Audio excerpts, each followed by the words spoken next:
روزہ کیا ہے؟ طلوع فجر سے سورج کے غروب ہونے تک روزے کی نیت سے ہر اس چیز سے اجتناب کیا جائے جس سے روزہ ٹوٹ جاتا ہے۔ روزے کی فضیلت۔ سیدنا ابو ہریرہ رضی اللہ تعالیٰ عنہ بیان کرتے ہیں کہ آپ صلی اللہ علیہ وآلہ وسلم نے فرمایا، ابن آدم ہر عمل اپنے لیے کرتا ہے سوائے روزوں کے، کیونکہ یہ میرے لیے کرتا ہے اور میں اسی کا بدلہ دوں گا۔ اور روزہ گناہوں سے ڈھال ہے، لہٰذا جب روزے کا دن ہو تو روزے دار نہ بےہودہ بات کرے اور نہ بے جا چیخو پکار کرے اور نہ جاہلوں جیسی حرکتیں کرے۔ اگر اس سے کوئی گالی گلوچ کرے یا جھگڑا کرے تو وہ کہہ دے میں روزے سے ہوں، اس ذات کی قسم جس کے ہاتھ میں محمد صلی اللہ علیہ وآلہ وسلم کی جان ہے، قیامت کے دن روزہ دار کی منہ کی بو اللہ تعالیٰ کے نزدیک کستوری سے زیادہ خوشبودار ہوگی۔ روزہ دار کو دو مسرتیں حاصل ہوں گی، ایک اس وقت جب وہ افطار سے فارغ ہوگا اور دوسری اس وقت جب اپنے رب سے ملاقات کرے گا۔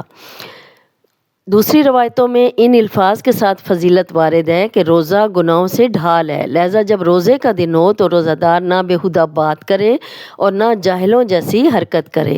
اگر کوئی اس سے جھگڑا یا گالی گلوچ کرے تو وہ دوبارہ یہ کہہ دے کہ میں روزے سے ہوں، اس ذات کی قسم جس کے ہاتھ میں محمد صلی اللہ علیہ وآلہ وسلم کی جان ہے۔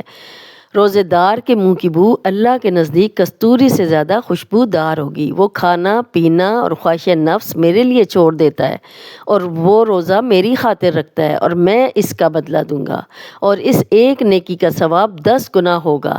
سیدنا عبداللہ بن عمرو بن عاص رضی اللہ تعالیٰ عنہ روایت کرتے ہیں کہ نبی کریم صلی اللہ علیہ وآلہ وسلم نے فرمایا، روزہ اور قرآن قیامت کے دن بندے کی سفارش کریں گے۔ روزہ کہے گا اے میرے رب، میں نے اسے کھانے اور شہوات کی تکمیل سے روکے رکھا، لہذا اس کے حق میں میری سفارش قبول کیجیے۔ اور قرآن کہے گا میں نے اسے رات میں سونے سے روکے رکھا، لہذا اس کے حق میں میری سفارش قبول کیجیے، پھر اس کی سفارشیں قبول کی جائیں گی۔ سیدنا ابو امامہ کہتے ہیں کہ میں نے رسول اللہ صلی اللہ علیہ وآلہ وسلم کے پاس آیا اور عرض کیا، مجھے ایسا عمل بتائیے جو جنت میں دخول کا سبب ہو۔ آپ صلی اللہ علیہ وآلہ وسلم نے فرمایا، روزے کی پابندی کرو، اس لیے کہ اس کا کوئی مقابلہ نہیں۔ پھر میں دوبارہ آپ کے پاس آیا، آپ نے پھر یہی کہا، روزے کی پابندی کرو۔ اللہ تعالیٰ کی راہ میں کوئی ایک دن بھی روزہ رکھتا ہے تو اللہ تعالیٰ اس ایک دن کے بدلے 70 سال کے لیے اس سے آگ کو دور کر دیتا ہے۔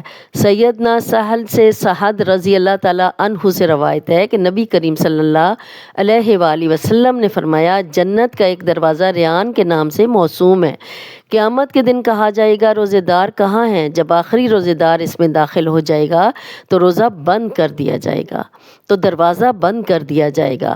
روزے کی 2 قسمیں ہیں، ایک فرض اور دوسرا نفل۔ فرض روزوں کی 3 قسمیں ہیں، رمضان کا روزہ، کفارہ کا روزہ، نذر و منت کا روزہ۔ رمضان کا روزہ، رمضان کے روزوں کا حکم اللہ تعالیٰ کا ارشاد ہے کہ اے لوگو جو ایمان لائے ہو، تم پر روزے فرض کیے گئے ہیں جس طرح تم سے پہلے لوگوں پر فرض کیے گئے تھے، اس طرح توقع ہے کہ تم میں تقویٰ کی صفت پیدا ہوگی۔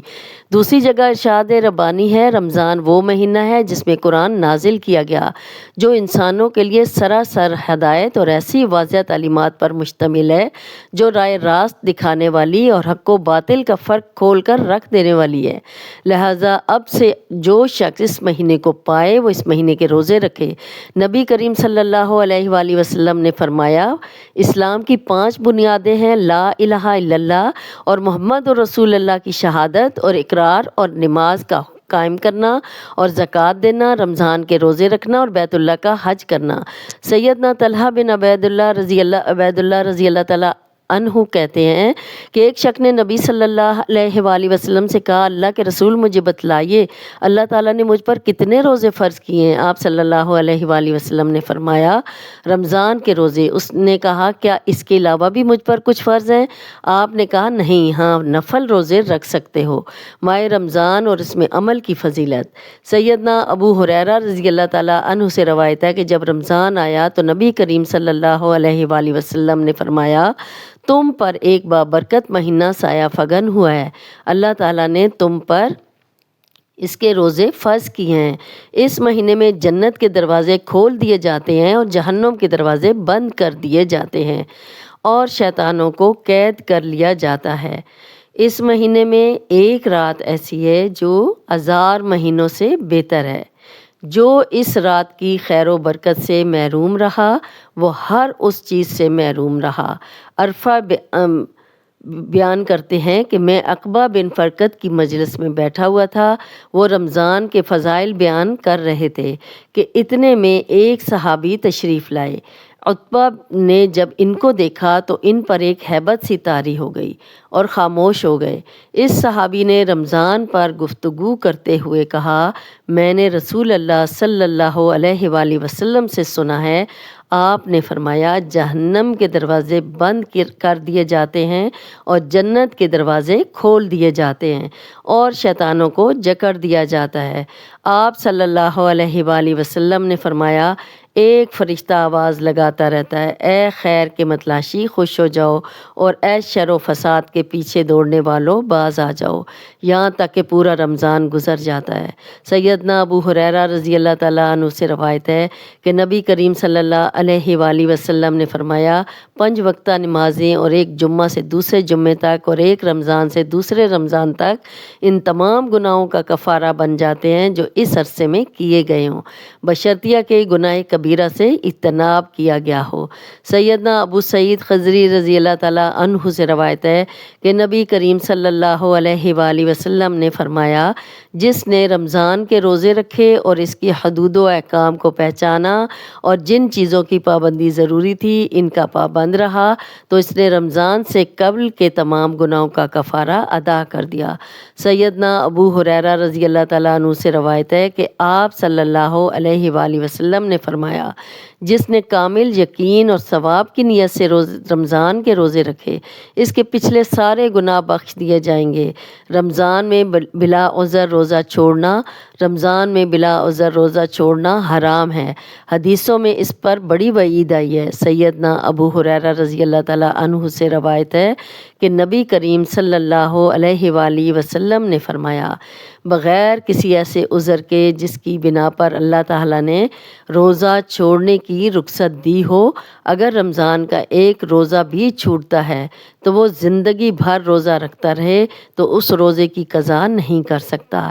امام ذہبی فرماتے ہیں، تمام مسلمانوں کے نزدیک یہ بات مسلم ہے کہ جو شخص بغیر بیماری کے رمضان کے روزے ترک کرتا ہے وہ زانی اور شرابی سے بدتر ہے، بلکہ اس کے اسلام میں انہیں شک ہے اور وہ اسے مرتد اور دین سے خارج تصور کرتے ہیں۔ اللہ تعالیٰ کا ارشاد ہے، اب تم اپنی بیویوں کے ساتھ شب باشی کرو اور جو لطف اللہ نے تمہارے لیے جائز کر دیا ہے اسے حاصل کرو، نیز راتوں کو کھاؤ یہاں تک کہ تم کو سیاہ دھاگے سے سفید دھاگا نمایاں نظر آ جائے، تب یہ سب کام چھوڑ کر رات تک اپنا روزہ پورا کرو۔ سفید اور کالے دھاگے سے مراد دن کا اجالا اور رات کی تاریکی ہے۔ روزے کا دوسرے رکن نیت ہے۔ رسول اللہ صلی اللہ علیہ وآلہ وسلم فرماتے ہیں، تمام اعمال کا دار و مدار نیتوں پر ہے اور ہر آدمی کو اس کی نیت کے مطابق پھل ملتا ہے۔ یہ ضروری ہے کہ رمضان کی ہر رات کو فجر سے پہلے نیت کر لی جائے۔ چنانچہ سیدہ حفصہ بیان کرتی ہیں کہ آپ صلی اللہ علیہ وآلہ وسلم نے فرمایا، جو شخص فجر سے پہلے روزے کی نیت نہ کرے اس کا روزہ نہیں ہوگا۔ نیت رات کے کسی حصے میں بھی کی جا سکتی ہے، اس کے لیے لفظ کا استعمال ضروری نہیں، کیونکہ یہ ایسا عمل ہے جس کا تعلق دل سے ہے، اس میں زبان کا کوئی دخل نہیں۔ اس لیے نیت کا معنی ہے کہ اللہ تعالیٰ کے حکم کی بجا آوری اور اس کی رضا کی خاطر کسی عمل کا ارادہ کرنا۔ دن میں کسی نے خالص اللہ کے لیے روزہ توڑنے والی اشیاء سے باز رہنے کا ارادہ کیا تو اس کی بھی نیت ہو گئی، اگرچہ اس نے سحری نہ کھائی ہو۔ اکثر فقہا کے نزدیک نفلی روزوں کے لیے دن میں نیت کرنا صحیح ہے، بشرطیہ کہ کچھ کھایا ہوا نہ ہو۔ سیدہ عائشہ رضی اللہ تعالیٰ عنہا بیان کرتی ہیں کہ ایک روز نبی صلی اللہ علیہ وآلہ وسلم میرے پاس آئے اور کہا، کچھ کھانے کو تمہارے پاس ہے؟ ہم نے کہا نہیں۔ آپ نے کہا، میں روزہ رکھ لیتا ہوں۔ روزہ کس پر واجب ہے؟ علماء کا اس بات پر اجماع ہے کہ روزہ عاقل، بالغ، تندرست اور مقیم مسلمانوں پر فرض ہے، اور عورت کے لیے یہ ضروری ہے کہ وہ حیض اور زچگی کے خون سے پاک معلوم ہو۔ پاگل بچہ، بیمار، مسافر، حائضہ، زچہ، بوڑھے، حاملہ اور دودھ پلانے والی عورت پر روزہ فرض نہیں۔ ان میں سے کچھ ایسے ہیں جن پر یکسر روزہ فرض نہیں، جیسے کافر اور بچہ، اور کچھ ایسے ہیں جو روزہ نہیں رکھیں گے لیکن اس کی قضا کریں گے، اور کچھ وہ ہیں جن کو روزہ چھوڑنے کی اجازت ہے لیکن اس پر فدیہ واجب ہے۔ کافر اور مجنون کا روزہ اسلامی عبادت ہے، لہذا کسی غیر مسلم پر فرض نہیں رہا۔ مجنون تو غیر مکلف ہے کیونکہ اس کی عقل چھین لی گئی، اور انسان کے مکلف ہونے کا تمام تر تعلق اس کی عقل سے ہے۔ سیدنا علی رضی اللہ تعالیٰ عنہ سے روایت ہے کہ آپ صلی اللہ علیہ وآلہ وسلم نے فرمایا، 3 آدمی مکلف ہونے سے بری ہیں: پاگل جب تک صحیح نہ ہو جائے، اور سونے والا جب تک بیدار نہ ہو جائے، اور بچہ جب تک بالغ نہ ہو جائے۔ بچوں کے روزے، بچوں پر اگرچہ روزے فرض نہیں، تاہم ان کے سرپرستوں کا فرض ہے کہ انہیں روزے کی تلقین کریں تاکہ وہ بچپن ہی سے اس کے عادی ہو جائیں۔